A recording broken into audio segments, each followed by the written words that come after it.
The FIFA president stopped to speak to Argentine media after their match against Cape Verde, and he said the words that broke the entire internet. He said he had suffered alongside them during the match. The president of FIFA, the man who is supposed to be the most neutral person in world football, telling Argentine journalists that he suffered with Argentina during a World Cup match. The rigging narrative just got the biggest fuel it has ever had.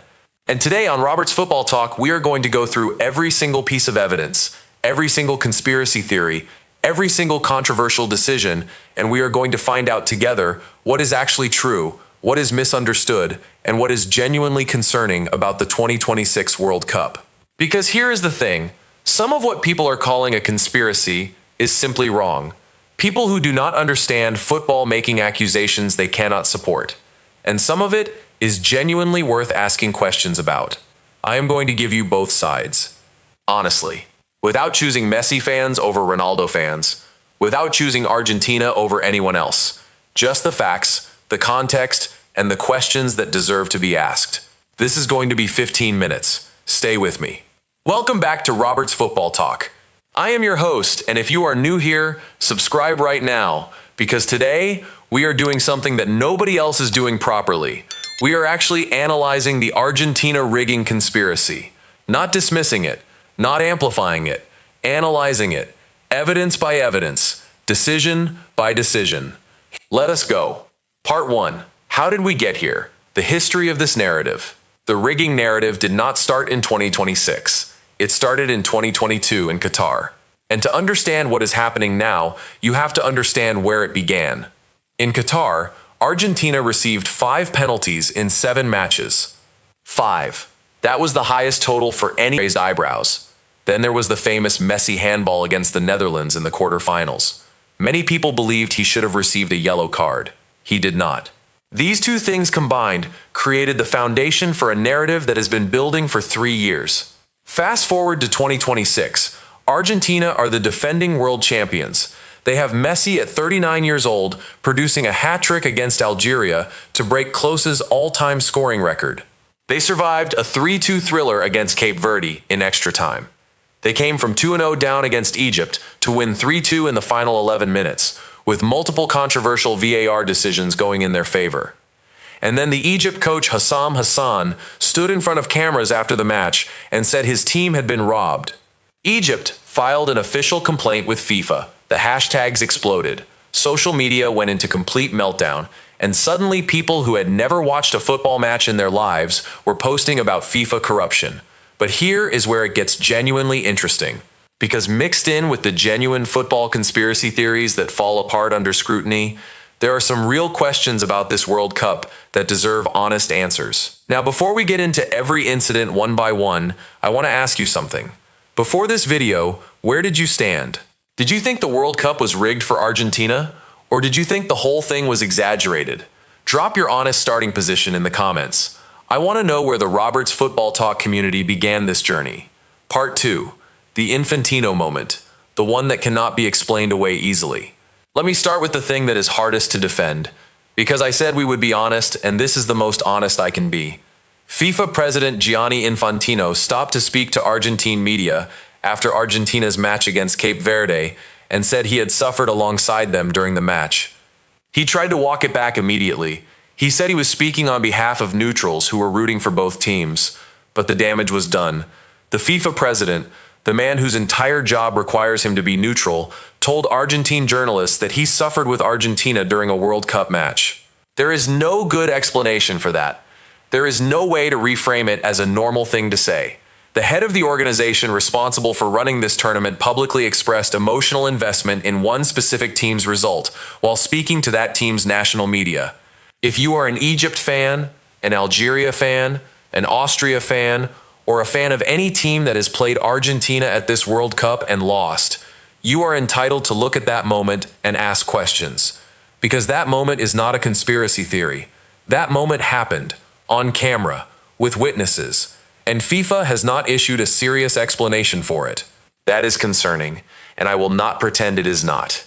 Subscribe to Robert's Football Talk right now because we are about to go through every controversial incident in Argentina's matches and separate what is legitimate concern from what is people watching football for the first time and not understanding the rules.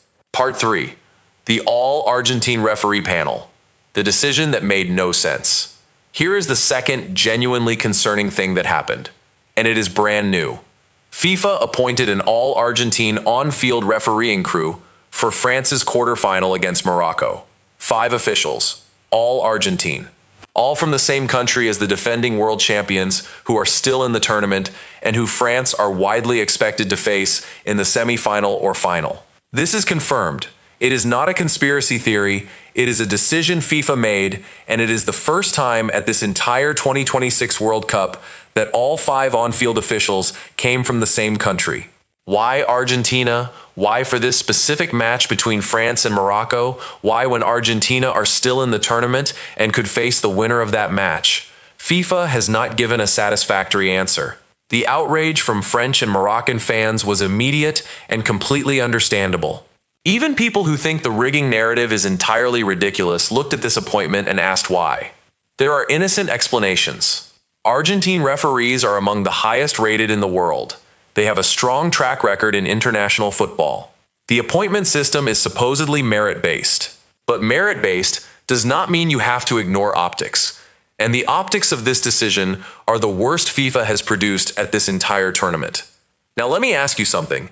Even if you do not believe the World Cup is rigged, does the all-Argentine referee appointment for France versus Morocco make you uncomfortable? Drop your answer in the comments, because I think even Argentina fans should be honest about this one. Part 4. The Messi red card incident against Algeria. What actually happened? Now let us go through the incidents people are calling evidence of rigging one by one, and let us be honest about each of them. Algeria versus Argentina. Group stage. Around the 30-minute mark, Messi put his studs down the back of Algerian defender Issa Mandy's leg. Polish referee Szymon Marciniak waved play on. VAR backed the decision. Algeria's Football Federation filed an official complaint with FIFA, arguing Messi should have been sent off. Here is what the replay actually shows. Messi's tackle was made at relatively low speed. His studs were not launched dangerously into the challenge. There was no excessive force. As Mandy stepped forward, his leg naturally came down into the path of Messi's sliding boot, creating contact that looked worse at full speed than it actually was. Under the laws of the game, a reckless tackle is a yellow card. A challenge only becomes a red when it clears a dangerous lunge. Messi's challenge was reckless but not violent. A yellow card would have been appropriate. A red card would have been incorrect under the laws as they exist. Here is the wider context that nobody in the rigging conversation mentions. At the same tournament, Al Jaber Jambash had a far worse stamp on another player that caused bleeding and was not booked. A player called Hakimi stepped on Vinicius Jr.'s ankle, and it was not even called a foul. Kane's scissor kick on a Ghanaian player was never reviewed by VAR. Bad refereeing decisions happen to every team at every tournament. The pattern people are seeing in Argentina's matches exists in every team's matches. The difference is that Argentina are the defending champions with the world's most famous player, and every decision involving them gets amplified 1,000 times. Does Messi get special treatment because of who he is? Possibly. Do referees subconsciously hesitate to send off the most famous player in the world? Possibly. Is that rigging? No. Is it a problem? Yes. Are Argentina the only team whose players benefit from referee hesitation around star names? Absolutely not. Mbappe gets the same treatment, Haaland gets it. Every superstar gets it at every level of the game. Part 5. The McAllister goal against Austria. What the rules actually say. Austria versus Argentina. Rangnick was furious after the match. McAllister, he said, had fouled an Austrian player in the build-up to Messi's opening goal. Looking at the replay, McAllister did not push, trip, or lunge into the Austrian. Both players competed for the same ball, and the Argentine used his body strength to protect possession before continuing the attack. Under the laws of the game, that is completely legal. Rangnick's complaint came from emotion. The referee had a clear view of the incident and judged it fair immediately. VAR had no reason to intervene. because there was no clear and obvious error. Every team at every World Cup has moments where the opposition manager thinks a goal should have been disallowed. Austria had one of those moments. It went against them. That is not corruption, that is football. Part 6. The Egypt match? The controversy that broke the internet. This is the big one. Argentina versus Egypt in the round of 16. Argentina 2-0 down with 25 minutes to play. And then in the final 11 minutes, 3 goals, a disallowed Egyptian goal, 2 rejected penalty appeals, and a 3-2 Argentina win. Let us go through each decision. The disallowed Egyptian goal. Mostafa Zico thought he had scored in the 58th minute. VAR intervened and ruled it out. The reason? Egyptian player Marwan Attia had committed a foul on Lisandro Martinez at the very start of Egypt's counter. He stepped on Martinez's foot and grabbed his shirt to win possession. Egypt kept the ball from that moment all the way through to the goal. Under VAR protocol, if an attacking team commits a foul in the build-up phase and maintains continuous possession from that moment to the goal, VAR can and should intervene. This is where people who do not understand football rules get confused. They see the goal. They see it disallowed 20 seconds later. They think it is too far back to be relevant. But the protocol is clear. If possession was continuous from the foul to the goal, VAR reviews it. Possession was continuous. VAR reviewed it correctly. You can argue it is a soft call. You can argue that level of contact happens on every counterattack and is rarely called. That is a fair debate about consistency. But under the rules as they exist, it was not an incorrect decision. The penalty appeals. Egypt appealed twice. Once when Salah went down in the box, and once involving Hamdi Fathi. On the Salah incident, Salah had a loose touch, and the Argentine defender poked the ball away cleanly.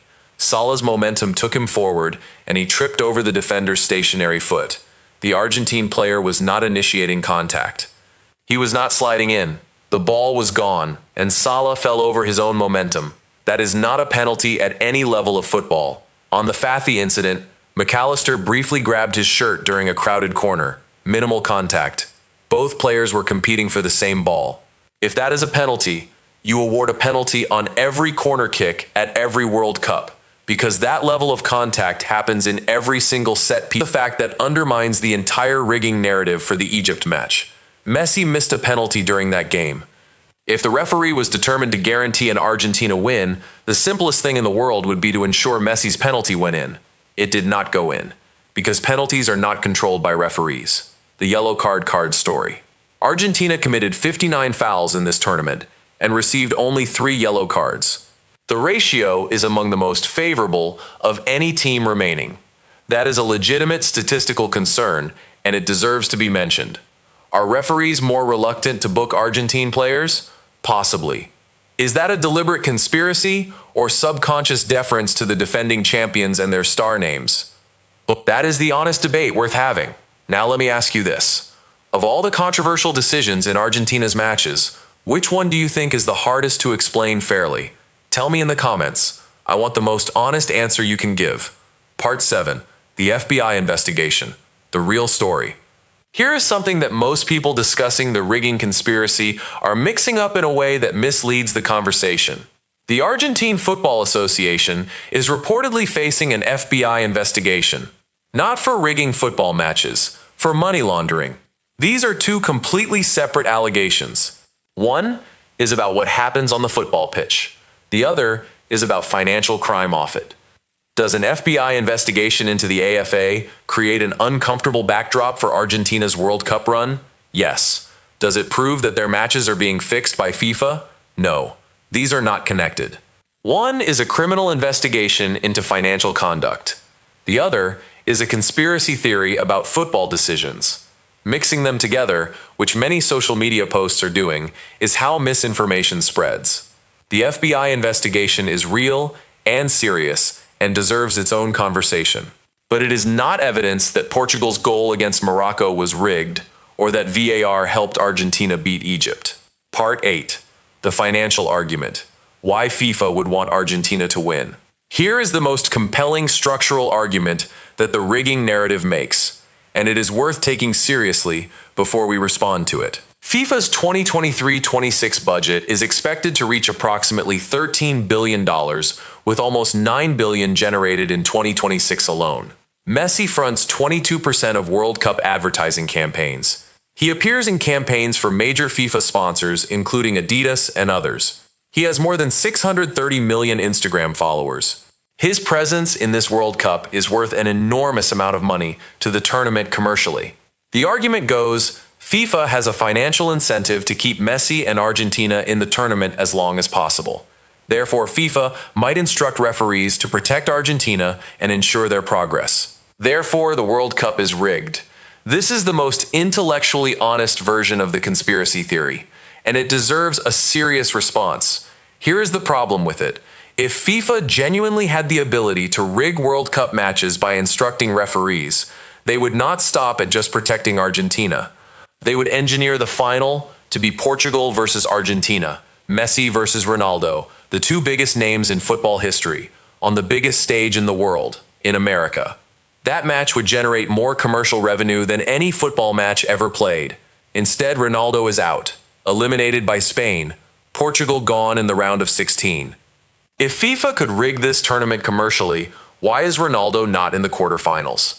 The answer is because FIFA cannot rig World Cup matches without involving dozens or hundreds of referees, VAR officials, linesmen, and fourth officials from dozens of different countries who would all have to stay silent forever about their involvement. The logistics of actually rigging a World Cup are so enormous, so complex, and so impossible to keep secret that the conspiracy theory collapses under its own weight. Can individual referees be influenced or make subconscious errors that favor certain teams? Yes. Does that happen at every level of football? Yes. Is that the same as FIFA deliberately rigging matches for commercial gain? No, not even close. Part 9. The social media problem. How narratives become facts. Here is what is actually happening with this conspiracy, and it is worth understanding clearly. Social media during this World Cup has worked like an election campaign. Every incident gets clipped in a certain way, framed in a certain way, shared by accounts that were never talking about football before this tournament, and repeated over and over until people stop questioning it and just accept it as fact. The accounts posting most aggressively about Argentina rigging are often the same accounts that have zero history of football content. People who have discovered a narrative that gets engagement and are riding it for views and followers. Every post gets 1 million views and 100,000 likes. The incentive to keep posting, regardless of whether it is true, is enormous. And here is the test that exposes most of them. If the World Cup is genuinely rigged for Argentina, you know exactly who will win every match before it is played. You can bet on it. You can put every penny you own on Argentina to win because you know the result is predetermined. None of these accounts are doing that. None of them are putting their money where their mouth is, because deep down they know it is not actually predetermined. They know that Messi scored 20 World Cup goals because Messi is the greatest football player of all time, not because FIFA told the referees to let him. Part 10. The honest verdict. What is real and what is not? Let me give you the honest verdict on every piece of this story. What is not rigging? The Messi challenge against Algeria deserved a yellow card, not a red. The McAllister incident against Austria was legal under the laws of the game. The disallowed Egypt goal was not a penalty. The Fathy shirt pull was not a penalty. The fact that Argentina came from 2-0 down to beat Egypt 3-2 is not evidence of rigging. It is evidence that Argentina have Messi and that Messi performs at the most extreme levels of pressure. What is genuinely concerning? Infantino saying he suffered alongside Argentina while speaking to their national media. That should not have happened, and FIFA has not adequately explained it. The all-Argentine referee panel for France versus Morocco. The timing, the optics, and the potential conflict of interest deserved a better decision from FIFA. Argentina's yellow card to foul ratio is statistically unusual compared to other teams. Whether that reflects deliberate protection or subconscious deference to star players is a legitimate question. What is missing from both sides of this debate? Accountability. Egypt's coach Hassam Hassan, who screamed about corruption after losing to Argentina, is the same man who said AFCON was rigged for Senegal when Egypt lost to them. He has a pattern of calling corruption when his team loses. He also made a racist gesture on the pitch and was detained for assaulting a photographer. His credibility as a source for corruption claims is zero.